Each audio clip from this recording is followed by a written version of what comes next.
You're sitting at home on a Friday night. The phone doesn't ring. No one texts. And instead of feeling lonely, you feel relief. Deep, quiet relief. Like you just avoided something exhausting. For years, people told you this was wrong, that you should want to be out there, connecting, building friendships, staying social. But somewhere along the way, something shifted. It wasn't that you stopped caring about people, it's that you ran out of energy to perform for them. Friendships started to feel like a second job, one you didn't apply for, one that drained you more than it ever filled you. Schopenhauer once suggested that the most sensitive souls are often the ones who retreat first, not out of weakness, but because they feel the weight of the world more acutely than others. And when you look at your calendar now and see nothing planned, you don't feel empty, you feel free. But here's what most people never notice. This isn't laziness, it isn't depression, it isn't even introversion in the way people think. This is something deeper, something psychological, something that happens to people who've spent decades trying to fit into a social world that was never built for them. And if this feels familiar, you're about to understand why. Let me tell you something most people won't admit out loud. There comes a point in life where the cost of maintaining friendships becomes higher than the peace of letting them go. Not because you're cold, not because you've given up on humanity, but because you've finally learned to recognize the difference between connection and performance. And once you see that difference, you can't unsee it. For years, maybe decades, you tried. You showed up to dinners you didn't want to attend. You answered calls when you had nothing left to say. You smiled through conversations that felt like work. You played the part of the engaged friend, the supportive listener, the person who cares. And you did care. That was never the problem. The problem was that caring took everything you had. And at some point, you looked around and realized, this isn't filling me. This is draining me. Schopenhauer understood this better than most. He believed that people with rich inner worlds often find social interaction exhausting, not because they dislike people, but because they experience the emotional weight of every interaction more intensely than others do. He argued that a man of intellect is like a man who brings his own orchestra. He does not need the noise of the carnival to feel alive. It's not that you're fragile, it's that you're sensitive. And sensitivity, when unprotected, becomes a liability in a world that demands constant availability. So you started pulling back. Slowly at first, declining invitations, letting texts go unanswered a little longer, choosing quiet nights at home over loud gatherings that left you feeling emptier than before. And then something strange happened. You stopped feeling guilty about it. The interesting part is that most people never reach this stage. They spend their entire lives believing that solitude is something to fix, that if they're alone, they must be doing something wrong. But you've crossed a threshold. You've discovered what psychologists call selective solitude, the conscious choice to protect your energy by limiting social exposure. Not because you hate people, but because you've learned that your peace is more valuable than their approval. And here's the part that nobody talks about. This isn't a flaw. This is evolution. Carl Jung spoke of the persona, the mask we wear to fit into society. For most people, that mask is uncomfortable but manageable. For you, it became unbearable. Because every time you put it on, you felt yourself disappearing underneath it. So you stopped wearing it. And the world called you distant, cold, antisocial. But you weren't any of those things. You were just tired of pretending. Let's go a little deeper into the biology of this exhaustion. There is a physiological reality to what you are feeling. It is not just in your head. Psychologists refer to this as the social hangover. When you are a highly sensitive person, your nervous system processes information more deeply than the average person. You don't just hear words, you hear tone, you read micro-expressions, you sense the emotional undercurrents of the room. Every interaction is a data stream that your brain has to process. For most people, a casual conversation is just noise. For you, it is a workload. So when you spend an evening socializing, your brain is running a marathon. You are constantly calibrating, adjusting, and absorbing. By the time you get home, you aren't just tired, you are depleted. Your battery isn't low, it's dead. This is why the relief of a cancelled plan feels so physical. It is your body realizing it doesn't have to run that marathon today. It is your nervous system finally getting permission to switch from alert mode to rest mode. And once you understand that this is biological, that your brain is simply wired for depth, not volume, you stop hating yourself for it. You stop trying to force a high-performance engine to run on low-grade fuel. There's a specific psychological pattern that happens to people who can't do friends anymore. And it starts long before the friendships end. It starts with hyper-awareness. You notice everything. The way someone's tone shifts when they're annoyed, the subtle power dynamics in group conversations, the unspoken expectations that come with every invitation, the emotional labor required to keep a friendship alive. Most people don't notice these things, or if they do, they don't feel them as deeply, but you do. And over time, that awareness becomes exhausting, because every social interaction isn't just a conversation, it's a performance, a calculation, a careful balancing act where you're constantly monitoring. Am I saying the right thing? Am I being too much? Not enough? Do they actually want to be here? Or are they just being polite? And after years of this, your brain starts to associate socializing with stress. Not joy, not connection, stress. Schopenhauer called this the burden of consciousness. The more aware you are, the heavier the world feels. And friendship, for all its beauty, becomes another weight you can no longer carry. So you let it go, not with anger, not with resentment, but with quiet resignation. And in that letting go, you found something unexpected. Relief. Pay attention to this part.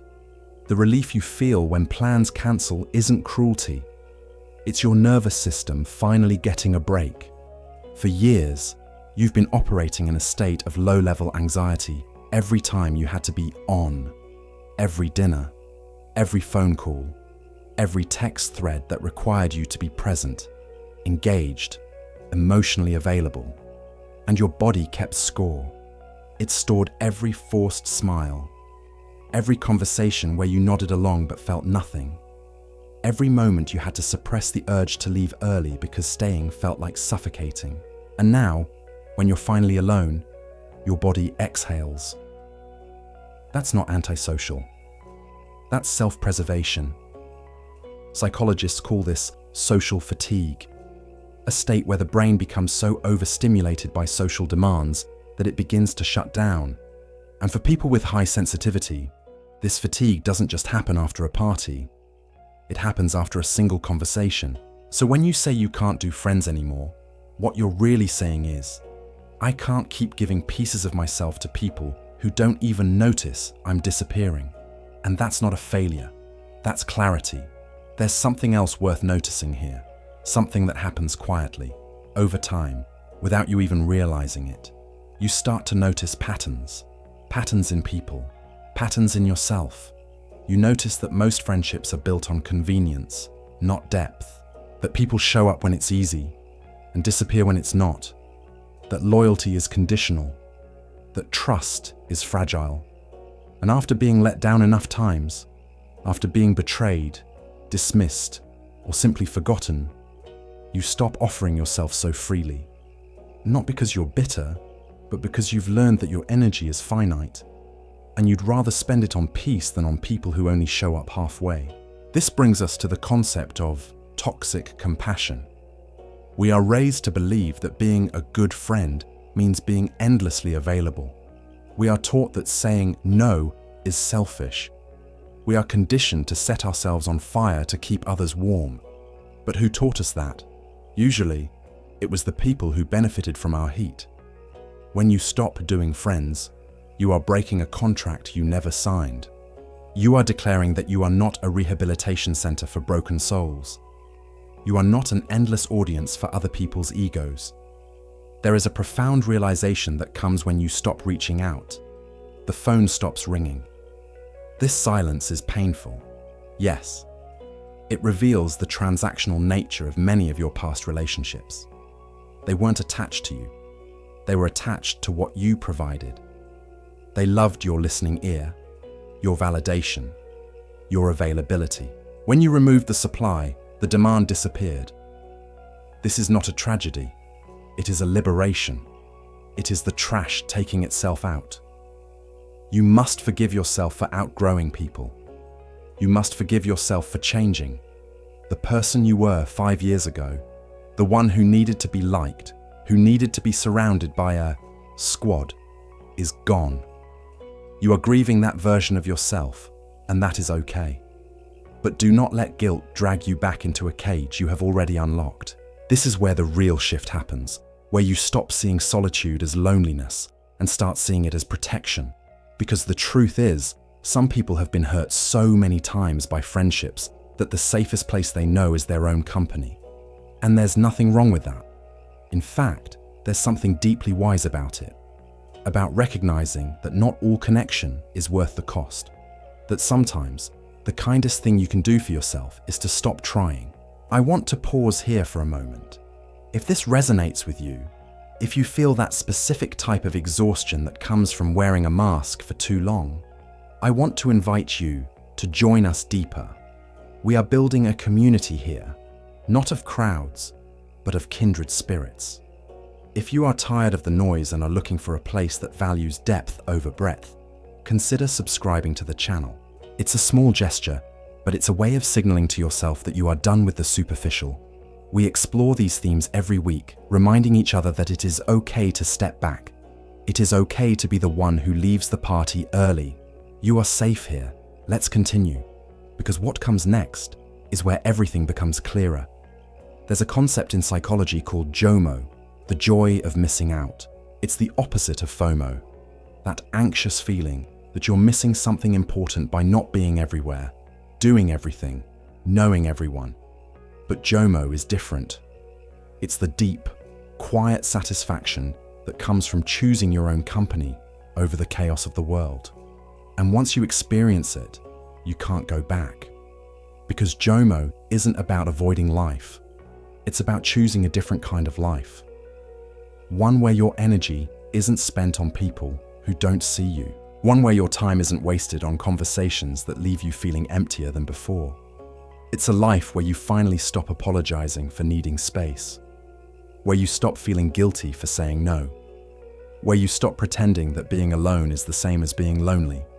Because it's not. Loneliness is the ache of wanting connection and not having it. Solitude is the peace of choosing your own company and finding it enough. And for people who can't do friends anymore, solitude isn't a punishment. It's a sanctuary. Think about it. When was the last time you felt truly at ease around other people? When was the last time you didn't have to monitor your words, your tone, your energy? When was the last time you could just exist without performing? For most people who've reached this point, the answer is rarely or never. And that's why solitude feels so good. Not because you hate people, but because you finally get to stop pretending. You get to stop being the version of yourself that everyone else needs you to be. And you get to start being the version of yourself that you actually are. And that version is quiet, reflective, deeply content in their own company. Let me tell you what happens when you stop forcing friendships. At first, there's guilt. You wonder if you're being selfish, if you're giving up too easily, if you're closing yourself off from something beautiful. But then, slowly, the guilt fades. And what replaces it is something you haven't felt in years. Calm. Your days become quieter, simpler, more deliberate. You stop checking your phone every 5 minutes. You stop feeling obligated to respond immediately. You stop carrying the emotional weight of other people's expectations. And in that space, you start to remember who you are. Not the version of you that performs for others, not the version that smiles through exhaustion, but the real you. The one who's been buried under years of trying to be enough for people who never really saw you anyway. Jung believed that true individuation, becoming your authentic self, requires solitude, because it's only in silence that you can hear your own voice clearly. He taught that the goal of life is not to be liked, but to be whole. And you cannot be whole if you are constantly fragmenting yourself to please a dozen different people. And maybe that's what's happening here. Maybe you're not losing friendships. Maybe you're finding yourself. But this transition isn't easy. The poet Rainer Maria Rilke warned us about this. He said, "Love your solitude and bear with sweet-sounding lamentation the suffering it causes you." Rilke understood that pulling away from the crowd hurts at first. It hurts because we are conditioned to believe that more friends equals better life. When you start pruning your social circle, you might feel a phantom limb pain. You might look at your phone and feel a pang of isolation. But Rilke advises us to stay with that feeling, to not run from it, because that pain is just the sensation of your soul expanding into the space you finally created for it. It is the great filtering. You are not just losing friends, you are filtering your reality. You are no longer willing to dilute your essence just to fit into a container that is too small for you. Here's something else worth noticing. People who can't do friends anymore often have one or two connections that feel different. A sibling, a partner, a childhood friend who never demanded performance. These relationships don't drain you. They don't require masks. They don't feel like work. And that's the difference. It's not that you can't connect. It's that you can't connect shallowly anymore. You've outgrown surface-level friendships. The kind where you talk about nothing important and leave feeling like you wasted an evening. The kind where you're always fine and no one ever asks what that really means. You need depth now, or you need nothing at all. And most people can't give you depth. Not because they're bad people, but because they're not built for it. They're comfortable in the shallow end, and you're drowning there. This brings us to the uncomfortable truth about toxic people. We often think of toxic people as villains, manipulators, narcissists, abusers, and yes, those exist. But there is a subtler form of toxicity that drains the sensitive soul just as fast. It is the toxicity of the energy vampire. These aren't necessarily bad people. They might be nice, they might mean well, but they are people who require constant maintenance. They are the friends who treat you like a free therapist, the ones who dump their chaos onto you and walk away feeling lighter, while you are left carrying their weight. Consider the sunk cost fallacy in friendships.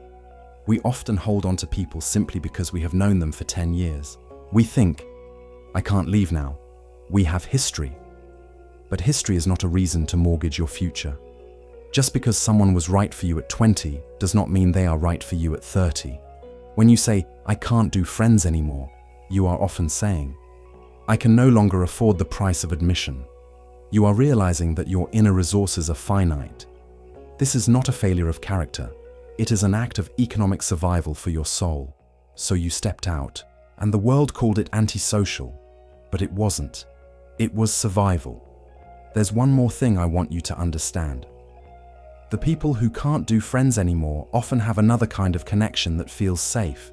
Animals, dogs, cats, birds, creatures who don't judge, who don't demand performance, who don't expect you to be anything other than what you are. And there's a reason for that. Animals don't carry the emotional complexity of human relationships. They don't betray you. They don't gossip. They don't disappear when things get hard. They just are. And in their simplicity, they offer something most people can't: unconditional presence. So if you find yourself valuing the company of your dog more than the company of most people, you're not broken. You're just tired of relationships that cost more than they give. And that's okay. Schopenhauer also famously used the metaphor of the porcupine's dilemma. He described a group of porcupines on a cold winter's day. They crowd together for warmth, but as they get close, their quills prick each other, causing pain. So they drift apart. But then they get cold again and move back together. They are caught in a cycle of needing warmth but fearing pain. For a long time, you were like those porcupines. You endured the pricks, the small betrayals, the draining conversations, the lack of understanding, just to feel the warmth of belonging. But now, you have found a different source of warmth. You have found the warmth of your own inner fire. You have realized that it is better to be slightly cold and safe than to be warm and bleeding. Schopenhauer concluded that a man who has enough internal warmth prefers to stay away from society, to avoid giving or receiving trouble. That is where you are now. You have built your own fire. A man can be himself only so long as he is alone. And if he does not love solitude, he will not love freedom. For it is only when he is alone that he is really free. That's what you've discovered, that freedom and solitude are the same thing. Because when you're alone, you don't have to perform. You don't have to explain yourself. You don't have to justify your existence or your choices or your need for quiet. You can just be. And after years of being everything for everyone else, being yourself is the most radical thing you can do. So no, you're not broken, you're not cold, you're not missing out. You're just someone who finally learned that your energy is finite, that your peace is precious, that your life doesn't have to look like everyone else's to be meaningful. And if that means you can't do friends anymore, then so be it. Because what you've gained is worth more than what you've lost. You've gained clarity, calm, a life that finally feels like yours. And that's not something to apologize for. That's something to protect. If this resonates with you, I want to hear from you. Share in the comments what part of this video spoke to you most, because your voice matters here. And there are others in this quiet corner who understand exactly what you're feeling. A quiet corner of the internet for people who choose solitude over half-hearted connections.